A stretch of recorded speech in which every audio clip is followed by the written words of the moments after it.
Untuk mendukung tutorial komputer, kalian bisa mengklik subscribe. Halo, selamat datang di tutorial komputer. Tutorial kali ini mengenai cara menampilkan icon di aplikasi di taskbar di Windows 11.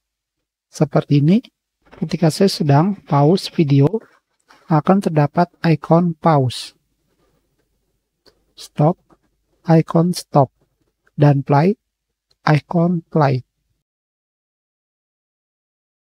Sekarang, bagaimanakah jika tidak ada icon tersebut seperti ini? Kembali kalian lihat, tidak ada icon di atas aplikasi. Sekarang, untuk menampilkannya kembali, sangatlah mudah.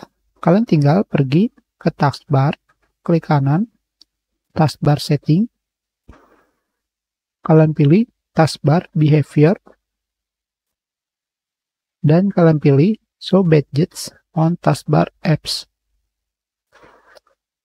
Dan icon tersebut akan ada lagi. Hanya seperti itu saja. Kita sudahi. Terima kasih.